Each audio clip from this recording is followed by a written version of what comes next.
En el año 2016, id Software junto con Bethesda finalmente trajeron de regreso el first person shooter más icónico de todos los tiempos. Esto con el título Doom 2016, porque id Software hizo esa tontería de repetir exactamente el mismo nombre de juegos pasados. ¿Por qué las compañías hacen esas cosas? Es para intentar que franquicias viejas se sientan frescas, o al menos eso es lo que creo.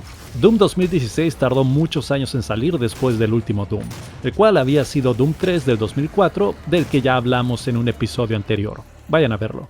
Ahora, El motivo por el que Doom 2016 tardó tanto en regresar se debió a que id Software no estaba seguro del rumbo que debía tomar la franquicia.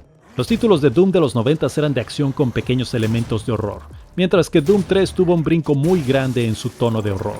Fue bien recibido, pero a la vez tuvo muchos críticos. Entre el año 2004 de Doom 3 y el año 2016, la industria de los videojuegos había cambiado muchísimo, y por lo mismo también los first person shooters. Call of Duty se había vuelto el first person shooter indiscutiblemente más exitoso de la historia, y muchos estudios estaban tratando de copiar su fórmula para ver si lograban igualar un poco de su éxito. Doom casi pasó por lo mismo, ya que unos años después de Doom 3 se empezó la preproducción para Doom 4, y este título iba a tener una fuerte influencia de first person shooters militares a la Call of Duty. Y honestamente, al ver las imágenes del proyecto cancelado, también me recuerda un poco a la saga de Resistance Fall of Man para PlayStation 3. ¿y cancelaron Doom 4 por no ser lo suficientemente Doom o qué? En parte sí, Doom 4 no tenía la esencia de Doom que los fans esperarían, pero también se debió a que id Software estaba ocupado en el desarrollo del título Rage del año 2011. Para cuando finalmente decidieron borrar lo que habían creado para Doom 4, id Software llegó a la conclusión que era mejor ignorar lo que hicieron con Doom 3, ignorar a Call of Duty, ignorar las modas de la época. En su lugar, regresar a las raíces de Doom de los 90s, un juego fuertemente enfocado en la acción de velocidad rápida e intensa, con solo un poquitín de historia. Al mismo tiempo, aunque Doom 2016 regresó a la franquicia a su estilo original, también fue un nuevo inicio hasta cierto punto. La historia es muy similar a la de Doom de 1993. Científicos terrícolas haciendo investigaciones en Marte abren las puertas del infierno y ahora el Doom Guy debe detener a los demonios. El Doom Guy en Doom 2016 es un guerrero antiguo que estuvo dormido durante mucho tiempo en el infierno y se le conoce como el Doom Slayer.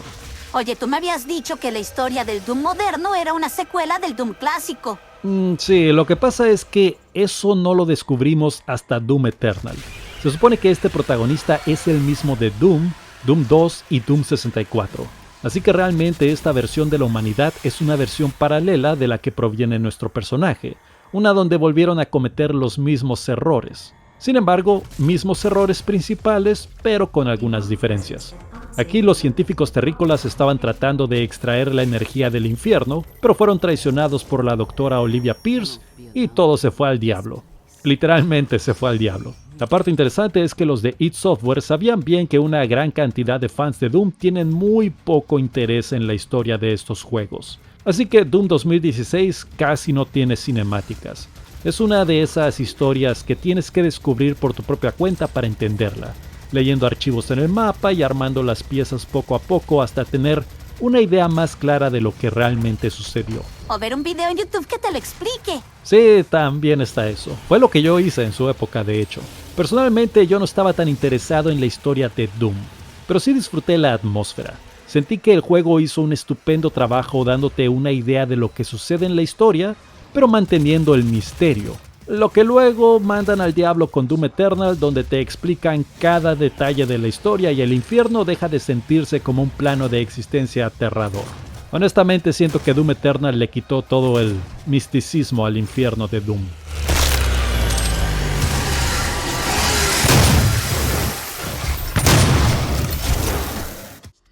Pero id Software también hizo un estupendo trabajo adaptando el gameplay de 1993 para eras modernas. Doom 3 había sido criticado de ser lento, así que Doom 2016 fue rápido y ágil, súper ágil. Tu personaje se mueve con una fluidez tremenda. La idea era que el Doom Slayer fuera un protagonista súper poderoso, que en lugar de que se asuste de los demonios se asusten de él. Y eso les quedó excelente. Cuando les haces suficiente daño a los enemigos, estos parpadean. Ahí puedes hacerles un golpe crítico, o como se le llama aquí, Glory Kills, con el que los matas brutalmente usando tus propias manos, y a la vez los enemigos sueltan vida cuando lo haces, como piñatas de sangre y hueso. Muy violento, Vitiel. Demasiado violento. Realmente yo no siento que Doom sea tan violento como la gente dice, porque al final del día solo matas demonios. O sea, sí es violento, pero claramente destruir demonios no es como destruir personas. Los demonios no son gente, son creados para ser destruidos sin remordimientos. Así que a pesar de su gran cantidad de sangre, no creo que sea tan violento como la gente dice. Eso me suena a excusas.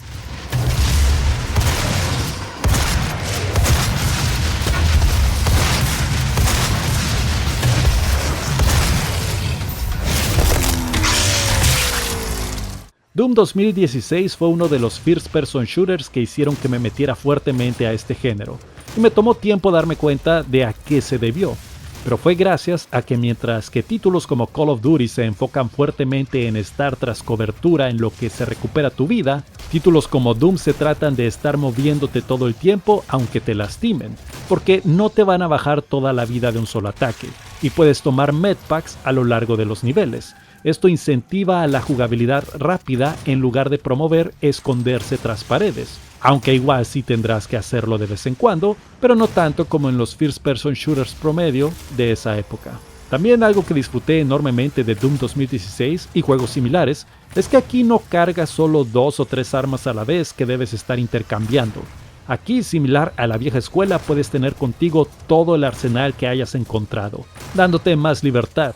Mientras tengas la munición, puedes usar tu arma favorita, incluyendo la super escopeta que regresa tan genial como era en Doom 2. La música también intentó continuar con ese estilo intenso de los 90s, en lugar del estilo macabro de Doom 3 y Doom 64. Contrataron al compositor Mick Gordon para que se encargara de los temas musicales, y la gente amó completamente el soundtrack del juego.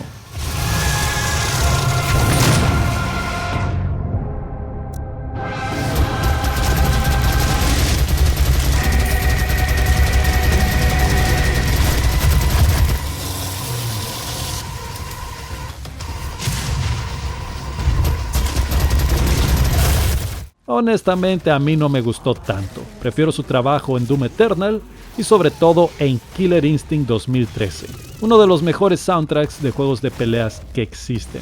Doom 2016 salió obviamente para PC y consolas de aquella época, pero algo de lo más curioso es que también salió para Nintendo Switch, un año después en el 2017 con un port desarrollado por el estudio Panic Button. Este port fue súper impresionante, ya que aunque obviamente necesitó sacrificios para la consola portátil de Nintendo, logró mantener los gráficos base. Este fue uno de los primeros ports imposibles que se hicieron para Nintendo Switch. ¿Y todo el mundo amó Doom 2016 cuando salió, Vitiel? Pues estoy teniendo un poco de efecto Mandela, Leina, porque yo recuerdo que cuando salió fue una locura, que todo el mundo hablaba de Doom y de lo genial que era, el increíble logro que había hecho al adaptar el título de 1993 a estándares modernos. Pero cuando hoy en día veo reseñas de prensa y jugadores, tiene en promedio entre 8 y 9. Esas son muy buenas calificaciones. Sí, pero yo recordaba que la gente le había dado entre 9 y 10. En cualquier caso, las opiniones promedio en internet no siempre coinciden con las opiniones promedio de todos los jugadores. No todos dicen lo que opinan en redes sociales, la mayoría no lo hace en realidad. Doom 2016 logró traer la franquicia a la era moderna con éxito, y después tuvo 2 secuelas, Doom Eternal del 2020 y Doom The Dark Ages del 2025. Pero honestamente de esos 3, este sigue siendo mi favorito.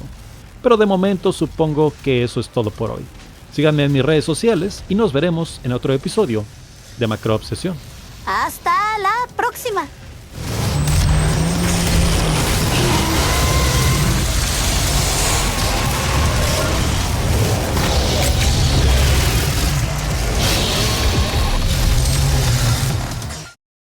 Muchas gracias a los patrons de Vitiel por apoyar este contenido. Ellos son Directo, El Apocalíptico, Fernando Cucurella, Flavio Ernesto, Nelson Alexander y Ricardo Peri. Muchas gracias.